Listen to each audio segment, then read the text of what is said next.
All right, guys, welcome into day two. I hope you've had a good, night's sleep and you were able to complete the activities for day one. That's very key. For day two, we're talking about embracing gratitude. I'm probably going to say this 100 times, but gratitude is one of the most important ingredients in your manifestation process and you being able to achieve the type of transformation that you want to achieve. Once you take responsibility for where you are, have gratitude for everything that you do have currently.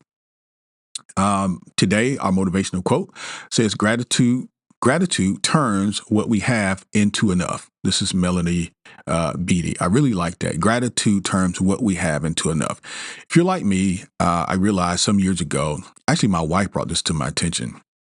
She says, you accomplish a lot of things, but you're always so quick to get on to the next thing. You don't take the time to appreciate where you are and what you just accomplished.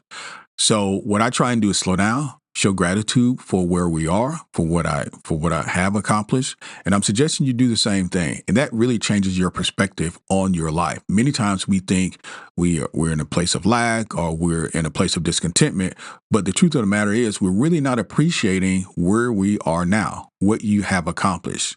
So let's take that in consideration. The course description for today is as follows.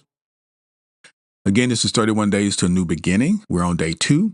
Yesterday, we talked about setting intentions and our goals, and today we're going to be talking about embracing gratitude. What are we going to do?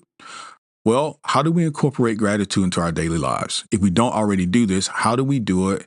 We're going to talk about listing 3 things that we're grateful for every morning. So we're in the midst of creating a morning routine. This is something very pivotal for your improvement, for you to be able to create some standardization in your life. Perhaps you don't feel like you have, your life is not really standard. It's kind of loosey-goosey. Everything's really loose.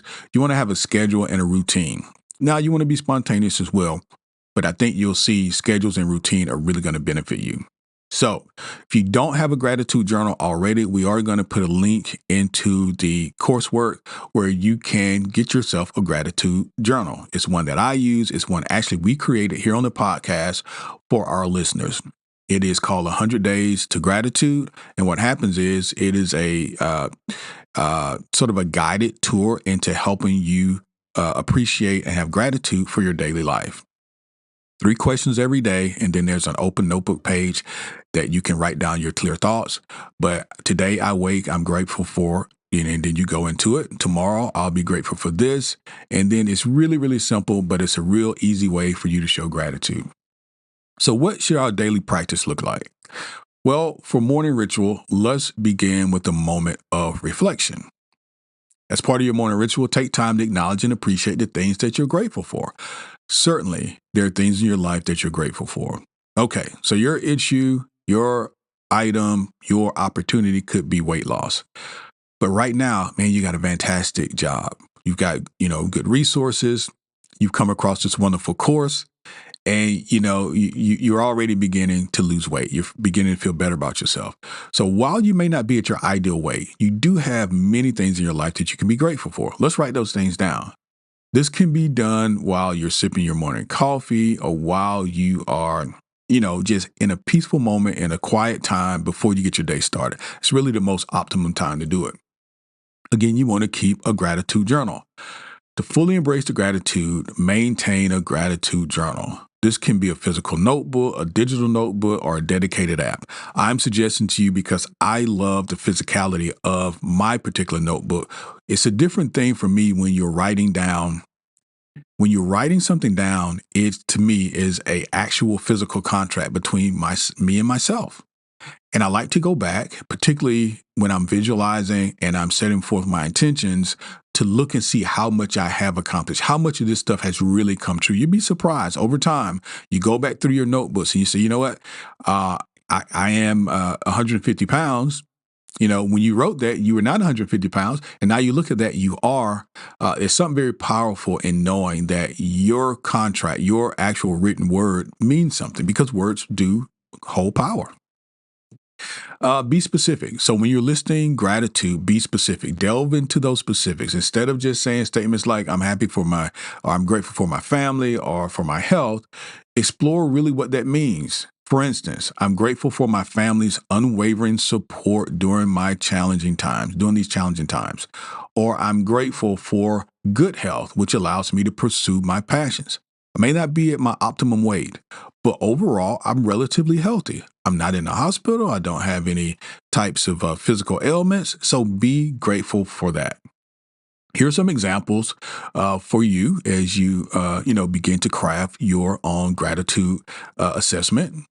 Nature's beauty, for example. A lot of people overlook nature, and I'm going to encourage you not to do that. Don't overlook nature. Waking up to soothing sounds of birds singing outside your window. You're grateful for the serene and natural beauty to start your day. In your gratitude journal, why don't you write, I'm grateful for soothing sounds of birds in the morning. Everyone doesn't have that.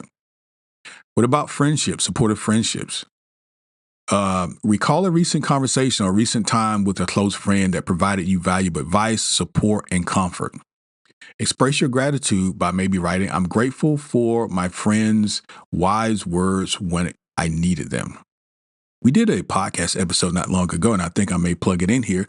And it was talking about the value, the scientific proof that encouragement really helps you and the other person, how it helps you, what it does in terms of our feel good chemicals in our body with serotonin and dopamine when you're being encouraged and you're also encouraging people. So be grateful for that if you have someone in your life that does encourage you.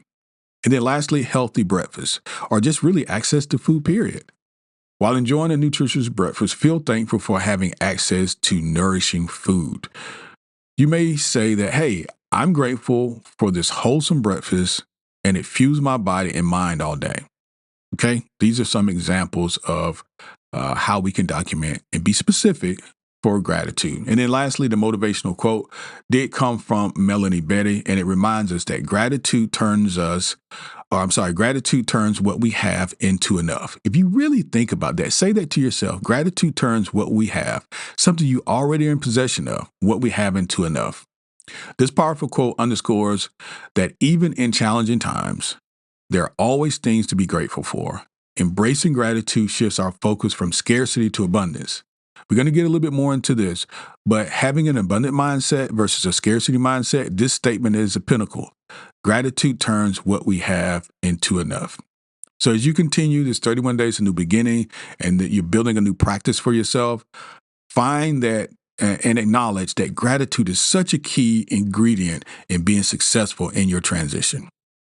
Guys, go ahead and knock out what you have to do for day 2, and we'll see you on day 3.